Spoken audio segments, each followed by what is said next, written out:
విజయవాడ ప్రజలకి రెండు good news. ఒకటి, ప్రకాశం బ్యారేజ్కి మీకు ఎదురుగా కనిపిస్తున్న ప్రకాశం బ్యారేజ్కి వస్తున్న ఇన్ఫ్లో తగ్గింది. దాదాపు నిన్న 11,35,000 క్యూసెక్కులు. అంటే క్యూసెక్కులు టీఎంసీలు అంటే ఈ లెక్కలు ఎవరికి అర్థమైసావు నిజానికి, బట్ మేము చెప్పాలి కాబట్టి చెప్తూ ఉన్నాం. సివియారిటీ ఏంటి అనేది నిన్న 11 లక్షలు ఉంది, ఇవాళ 9 లక్షలకు వచ్చింది. అంటే 2 లక్షల క్యూసెక్కుల వాటర్ ఇన్ఫ్లో తగ్గింది. అంటే సాయంత్రానికి వచ్చేటప్పటికి ఇంకో 2 లక్షలు తగ్గింది. అంటే ఏ 6 లక్షల క్యూసెక్కులకో ఇన్ఫ్లో వచ్చింది అంటే నార్మల్ సిచ్యువేషన్కి వచ్చినట్టు. అంటే ప్రమాదం పెద్దగా ఏముండదు, వచ్చే వాటర్ వచ్చినట్టు ప్రకాశం బ్యారేజ్ గేట్లు ఎత్తుంటాయి, వెళ్ళిపోతూ ఉంటుంది, సముద్రంలో కలుస్తూనే ఉంటుంది, దానివల్ల పెద్ద ప్రమాదం ఏముండదు. సో నిన్న ఉన్న సిచ్యువేషన్తో పోలిస్తే, నిన్న ఉదయం ఈ సమయానికి ఉన్న సిచ్యువేషన్తో పోలిస్తే ఇవాళ చాలా బెటర్ సిచ్యువేషన్ అన్నట్టే. ఎందుకంటే 2 లక్షల క్యూసెక్కుల వరద తగ్గింది, ఏకంగా 2 లక్షల క్యూసెక్కుల వరద ప్రకాశం బ్యారేజ్కి తగ్గింది. అంటే ఎగువ నుంచి వస్తున్న వరద తగ్గుతున్నట్టు అర్థం. అంటే తెలంగాణ నుంచి మున్నేరు వాగు నుంచి కావచ్చు, పాలేరు వాగు నుంచి కావచ్చు, వీటన్నిటి నుంచి వస్తున్న వరద చాలా వరకు కంట్రోల్ అయినట్టు అర్థం. ఎందుకంటే వర్షం లేదు కాబట్టి నిన్న ఉదయం నుంచి స్టిల్ ఇప్పటి వరకు అక్కడక్కడ మోస్తరు జల్లులు తప్ప భారీ స్థాయిలో వర్షం అయితే ఎక్కడా కూడా లేదు. కాబట్టి ఇదిగో ప్రకాశం బ్యారేజ్లో ఈ విధమైన సిచ్యువేషన్ మనకు కనిపిస్తుంది. ఇప్పటికీ ఉధృతంగానే ప్రవహిస్తుంది. 9 లక్షల క్యూసెక్కుల వరద అంటే మామూలు విషయం ఏం కాదు, కానీ 11 లక్షలతో పోలిస్తే చాలా తక్కువ. అందువల్ల మీకు అర్థం చేసుకోవాలి, 9 లక్షల క్యూసెక్కుల వరద రావడం కూడా చాలా అరుదే. ఎందుకంటే చాలా ఏళ్ళు అయింది 9 లక్షల క్యూసెక్కుల వరద ప్రకాశం బ్యారేజ్కి వచ్చి. అది దాటి 11 లక్షల క్యూసెక్కులకు పెరిగిపోయింది. దాంతో భయాందోళనలు పెరిగిపోయాయి. ప్రకాశం బ్యారేజ్కి ఏమైందో, ప్రకాశం బ్యారేజ్ 69వ గేట్ దగ్గరికి వచ్చి ఏదైతే బోట్ వచ్చి కొట్టింది, దాంతో అదేం విరిగిపోయింది. సో ప్రకాశం బ్యారేజ్ ఇప్పుడే వయసు 70 ఏళ్ళు అయిపోయింది. కాబట్టి దాదాపు సుజనా చౌదరి లాంటి వాళ్ళు కేంద్ర మంత్రిగా చేసిన వ్యక్తి, ప్రస్తుతం విజయవాడ వెస్ట్ ఎమ్మెల్యే, ఆయన అయితే నేను స్వయంగా వచ్చి ఇంకో కొత్త బ్యారేజ్ కట్టాల్సిందే, ఈ బ్యారేజీ పని అయిపోయింది అన్నట్టుగా ఆయన మాట్లాడిన మాటలు. వీటన్నిటి నేపథ్యంలో టెన్షన్ మొదలైంది. అందువల్ల మేము కూడా నిన్న చెప్పాం బిగ్ టీవీలో, ప్రకాశం బ్యారేజ్కి ఏమైనా ప్రమాదం పొంచి ఉందా, బెజవాడ ఏమన్నా ఇబ్బందికరమైన పరిస్థితిని ఎదుర్కొంటుందా, బెజవాడ డేంజర్లో ఉందని మేము కూడా చెప్పడం జరిగింది. ఎందుకంటే నిన్న ఉన్న సిచ్యువేషన్ అది. అక్కడికి వచ్చిన జనం, చూస్తున్న జనం, ఇంజనీర్లు అందరూ కూడా ఇదే రకమైన టెన్షన్ పడ్డారు. సో ఇవాళ 9 లక్షల క్యూసెక్కులకి ఎప్పుడైతే తగ్గిందో దానివల్ల కాస్తంత ఊపిరి పీల్చుకునే పరిస్థితి ఉంది. ఒక్క 11 లక్షలే కాదు, 12 లక్షల క్యూసెక్కులు కూడా వరద వెళ్ళిన పరిస్థితి కూడా నిన్న చూసాం. సో అలాంటి పరిస్థితిలో ఇవాళ కాస్తో కూస్తో తగ్గింది. కాబట్టి ఒకటి, బెజవాడకు వచ్చిన ముప్పు ఏమి లేదు. 2, ప్రకాశం బ్యారేజీ సేఫ్ అన్న విషయం. ప్రకాశం బ్యారేజ్కి వచ్చిన ముప్పు ఏమి లేదు, ప్రకాశం బ్యారేజీ సేఫ్. దానికి సంబంధించిన బ్యాలెన్సింగ్ వెయిట్ ఏదైతే సిమెంట్ దెమ్ము ఉందో అది కట్ అయిందో, దాన్ని కొత్తది నిర్మిస్తాము. అది ప్రస్తుతం తాత్కాలికంగా ఐరన్ అయినా వేస్తామంటూ కన్నయ్య నాయుడు రంగంలో దిగారు. కాబట్టి ఆయన ఆల్రెడీ పని కూడా స్టార్ట్ చేసేసారు. కాబట్టి వరద ఫ్లోటింగ్ తగ్గిన తర్వాత డ్యామేజ్ అయిన గేట్లను పునర్నిర్మించడం, సో ఎలాంటి ఇబ్బంది లేకుండా శాశ్వతంగా ఇంకోసారి బోట్లు వచ్చి ఇక్కడ అడ్డుపడి ఇబ్బంది పెట్టకుండా ఏం చేయాలన్న దాని మీద కూడా ప్రస్తుతం అధికారులు, ప్రభుత్వం, కన్నయ్య నాయుడు అందరూ కూడా సమాలోచనలన్నీ కూడా చేస్తున్నారు. ఇది ప్రకాశం బ్యారేజ్ దగ్గర సిచ్యువేషన్. ఇక రెండోది, ఇప్పుడు ఈ ప్రకాశం బ్యారేజ్ దగ్గర గేట్లు ఎత్తారు. దాదాపు 4 రోజులుగా 12 లక్షల క్యూసెక్కులు వరద వస్తే ఆ వచ్చిన వరద వచ్చినట్టు 70 గేట్లు ఎత్తేసారు. కంప్లీట్ 70 గేట్లు పై వరకు, ఎంతవరకు అయితే దాని కెపాసిటీ ఉంటుందో అంతవరకు లేపేస్తే వచ్చిన వరద వచ్చినట్టుగా ఇదిగో ఈ మాదిరిగా వెళ్తూనే ఉంది. ప్రకాశం బ్యారేజ్ గేట్లు ఎత్తారు, ఎత్తిన వరద వెళ్తూనే ఉంది. కానీ గతంలో ప్రకాశం బ్యారేజ్కి వరద వచ్చింది అంటే, ప్రకాశం బ్యారేజీ గేట్లు ఎత్తారు అంటే విజయవాడలో ఉన్న దిగువ ప్రాంతాల ప్రజలు, పర్టికులర్గా కృష్ణలంక ఏరియా కావచ్చు, రామలింగేశ్వర నగర్ కావచ్చు, బస్టాండ్ ఏరియా కావచ్చు, ఇట్లా ఆ ప్రాంతాలన్నీ కూడా గజగజ వణికిపోయాయి. ఎందుకంటే ఇళ్ళన్నీ కూడా ఖాళీ చేసి ఎక్కడికో పారిపోవాల్సి వచ్చేది, ఇళ్ళన్నీ కూడా మునిగిపోయాయి. కానీ ఒకే ఒక్క శక్తి ఈసారి కృష్ణలంక ప్రజలందరినీ కూడా, కొన్ని లక్షల మంది ప్రజల్ని హాయిగా గుండెల మీద చేతులు వేసుకుని హ్యాపీగా పుడుకునే పరిస్థితికి తీసుకొచ్చింది. ఎందుకు అంటే ఒకే ఒక శక్తి, అది రిటైనింగ్ వాల్. కృష్ణలంక పరిధిలో ప్రకాశం బ్యారేజీ నుంచి, ప్రకాశం బ్యారేజీ గేటు పక్క నుంచి, ప్రకాశం బ్యారేజ్ దాటిన తర్వాత కృష్ణలంక వైపు నిర్మించిన ఫ్లడ్ ప్రొటెక్షన్ వాల్, అది ఫేజ్ 1, ఫేజ్ 2 2 భాగాలుగా నిర్మించడం అనేది జరిగింది. సో ఆ రిటైనింగ్ వాల్ అనేది ఇవాళ కృష్ణలంక ప్రజలందరూ కూడా, ఇందాక నేను చెప్పాను కదా, సింగనగర్ లాంటివి మునిగాయి తప్ప ప్రకాశం బ్యారేజీ పక్కన ఉన్న కృష్ణలంక ఏ ప్రాబ్లం లేదు.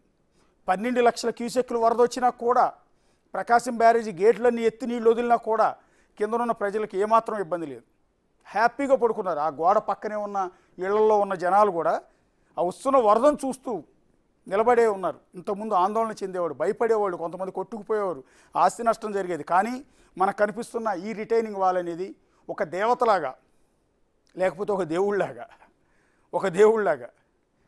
సో వచ్చి వాళ్ళందరినీ కూడా వాళ్ళ కాపాడింది ఒకే ఒక రిటైనింగ్ వాళ్ళు. అది ఏ ప్రభుత్వాలు నిర్మించాయనేది ఇక్కడ రాజ్యాంగం లేకపోతే ఇక్కడ రాజకీయాలు మాట్లాడే ఉద్దేశం మాకు లేదు. 2014లో ఎప్పుడో మొదలుపెట్టినట్టున్నారు. అప్పుడు సీఎం చంద్రబాబు నాయుడుగా సీఎంగా ఉన్న సందర్భంలో పనులు మొదలుపెట్టారు. గద్దె రామ్మోహన్ ఇనిషియేటివ్తో దీన్ని మొదలుపెట్టారు. ఆ తర్వాత జగన్మోహన్ రెడ్డి సీఎం అయిన సందర్భంలో అక్కడున్న అప్పుడు పోటీ చేసి ఓడిపోయిన దేవినేని అవినాష్ ఆధ్వర్యంలో వీళ్ళందరూ కూడా కలిసి పనిచేశారు. 2 ప్రభుత్వాలు అద్భుతంగా పనిచేశారు. నిజం చెప్పాలంటే రిటైనింగ్ వాల్ నిర్మాణంలో అప్పుడు సీఎం చంద్రబాబు సర్కార్ కానీ తర్వాత వచ్చి జగన్ సర్కార్ కానీ ఒక సంకల్పంతో ప్రజలను కాపాడాలనే ఉద్దేశంతో 2 ప్రభుత్వాలు కూడా దాన్ని పూర్తి చేశాయి. చంద్రబాబు నాయుడు ప్రభుత్వ హయాంలో సగభాగం పూర్తయితే జగన్మోహన్ రెడ్డి హయాంలో దేవినేని అవినాష్ ఇనిషియేటివ్తో మిగిలిన భాగం పూర్తయింది. కాబట్టి ఈ రిటైనింగ్ వాల్ అనేది ఈరోజు విజయవాడ కృష్ణలంక ప్రజలందరూ కూడా హ్యాపీగా ఉండే సిచ్యువేషన్కి తీసుకొచ్చింది. ఏ ఒక్క ఇంట్లోకి నీళ్ళు వెళ్ళాల, ఏ ఒక్క ఇంట్లోకి కూడా చొక్క నీళ్ళు వెళ్ళాల. గోడ పక్కనే ఇళ్ళు ఉంటాయి, గోడ పక్కనే ఆనుకుని ఇళ్ళు ఉంటాయి. కానీ గతంలో ఆ ఇళ్ళన్నీ కొట్టుకుపోయాయి. ప్రకాశం బ్యారేజ్ గేట్లు ఎత్తుతున్నారు అంటే ఒక మైక్ అనౌన్స్మెంట్ చేసేవాళ్ళు వాళ్ళందరికీ, ఇళ్ళన్నీ కూడా ఖాళీ చేసేయండి అని, గేట్లు ఎత్తుతున్నాం మీరందరూ ఇక్కడ ఉండడానికి వీల్లేదు అని. సో అలా అన్న సందర్భంలో ఆ ప్రకటన రాగానే, ఆ అనౌన్స్మెంట్ రాగానే అక్కడ ఉన్న జనమంతా కూడా ఖాళీ చేసి ఎక్కడికో వెళ్ళిపోయేవాళ్ళు. కొంతమంది ఉన్నా కూడా వాళ్ళ ఇళ్ళన్నీ కూడా నీళ్ళల్లో మునిగిపోయి నరకయాత్ర అనుభవించేవాళ్ళు. కానీ మీకు ఇక్కడ కనిపిస్తుంది కదా రిటైనింగ్ వాల్, ఒక గోడ మాదిరిగా మీకు ఇక్కడ కనిపిస్తుంది, వెనక కనిపిస్తుంది. ఇదే రిటైనింగ్ వాల్, రెడ్ కలర్లో ఉన్న రిటైనింగ్ వాల్ ఈరోజు కొన్ని లక్షల మంది ప్రజల్ని కాపాడిందని చెప్పాల్సి ఉంటుంది. అందుకనే దాన్ని ఒక దేవత కిందో దేవుడి కిందో మన విజయవాడ ప్రజలందరూ కూడా వర్ణిస్తూ ఉన్నారు. అందుకే దానికి పూజలు కూడా చేస్తున్నారు రిటైనింగ్ వాల్కి. సో ఇది ప్రభుత్వాలు చేశాయి, రాజకీయాలకు అతీతం. అది వైఎస్ఆర్ కాంగ్రెస్ పార్టీ చేసిందా, టీడీపీ చేసిందా అంటూ తన్నుకుంటూ ఉన్నారు సోషల్ మీడియాలో. ఆ పార్టీ వాళ్ళు ఈ పార్టీ వాళ్ళు మేమే చేసామని ఎవరు చేస్తే ఏంటి? ప్రజల సొమ్ముతో ప్రజల కోసం కట్టారు, ప్రజలను కాపాడారు, తప్పేం లేదు. క్రెడిట్ ఎవరి ఖాతాలో వేసుకోవాలన్నది ఇక్కడ ముఖ్యం కాదు, కట్టారా లేదా అన్నది ముఖ్యం. ఎవరో మొదలుపెట్టారు, ఇంకెవరో పూర్తి చేస్తుంటారు. అది మీ డ్యూటీ. అది చంద్రబాబు నాయుడు అయినా జగన్మోహన్ రెడ్డి అయినా మీ డ్యూటీ. అది మా డబ్బులతో మా కోసం మీరు కట్టించాల్సిన బాధ్యత. You are a trustee for the government. కాబట్టి మీరు ఇవాళ ఆ గేట్లు పూర్తి చేయాల్సిన బాధ్యత మీ మీద ఉంది. సరే ఓట్ల కోసం మేమే కట్టేవారు వీళ్ళు కాదు, మేమే కట్టేవారు వీళ్ళు, మీరు వదిలేశారని వాళ్ళు వదిలేశారని వీళ్ళు కాదు కదా ఇక్కడ కావాల్సింది. అందరూ ఇనిషియేటివ్ తీసుకున్నారు. 2 ప్రభుత్వాలు కలిసి రిటైనింగ్ వాళ్ళని పూర్తి చేశాయి. ఈరోజు దాని మీద మార్కింగ్లు కూడా కనిపిస్తున్నాయి. సో గోడ 5 ఇంచ్ వరకు ఆల్మోస్ట్ ఎడ్జిని తాకేటట్టుగా నీళ్ళు వచ్చినా కూడా ఏమీ చేయలేని పరిస్థితి. కృష్ణలంకలో ఒక్క ఇంట్లో కొన్ని నీళ్ళు వెళ్ళిన పరిస్థితి. ఒకసారి ఆ గేటు దగ్గర రిటైనింగ్ వాల్ దగ్గర ప్రస్తుతం చూడొచ్చు, వరద నీరు అంత ఫ్లోటింగ్ వెళ్తుంది. ఈ పక్కన గేదెలను కట్టేశారు, ఆ పక్క గేదెలు కట్టేశారు. ఎంతోమంది గేదెలన్నీ కొట్టుకుపోయాయి, కానీ వాళ్ళ చక్కగా గడ్డి ఉన్నాయి ఆ పక్క నుండి గేదెలన్నీ కూడా. సో ఆ రిటైనింగ్ వాల్ కట్టి దాని పక్కన ఒక పార్క్ లాంటిది డెవలప్ చేస్తే ఉదయాన్నే జనం అంతా వచ్చి వాకింగ్ చేస్తున్నారు, మామూలు టైంలో, ఇప్పుడు కాదు. సో జనం అంతా కూడా ఇప్పుడు వరద నీటిని వచ్చి ఆ రిటైనింగ్ వాల్ పక్కన నిలబడి చూస్తూ ఉన్నారు చాలా ధైర్యంగా. వాళ్ళందరి దృష్టిలో అది ఒక బాహుబలి. బెజవాడకి ఇది ఒక బాహుబలి గోడ. ఆ బాహుబలి గోడ కొన్ని లక్షల మంది ప్రజలను కేవలం కాపాడింది. సో ఒకసారి అదే రిటైనింగ్ వాల్ దగ్గర మా కొలీగ్ సాయి ఉన్నారు. అక్కడ సిచ్యువేషన్ ఏంటి సాయి, ఎట్లా అక్కడ ప్రజలంతా ఏమంటూ ఉన్నారు? రిటైనింగ్ వాల్ దగ్గర ప్రస్తుతం వరద నీరు ఏ విధంగా ఉంది? అశోక్, ప్రధానంగా విజయవాడలో వరదలు వచ్చాయంటే కంపల్సరీగా మీడియా కానీ లేకపోతే అధికారులు మొట్టమొదట ఫోకస్ పెట్టేటటువంటి ఏరియా కృష్ణలంక లేకపోతే రాణిగారి తోట. ప్రస్తుతం మనం చూడొచ్చు రిటైనింగ్ వాల్ దగ్గర ఉన్నాము. ఏదైతే ఒక అద్భుతం, ఇది గోడ ఏ ప్రభుత్వం నిర్మించిందా లేకపోతే ఎట్లా ఐడియాలజీ జరిగిందా అనేది పక్కన పెడితే ఒక అద్భుతమైనటువంటి ఐడియా అని చెప్పచ్చు. ప్రస్తుతం ఒకసారి ఇక్కడ మనం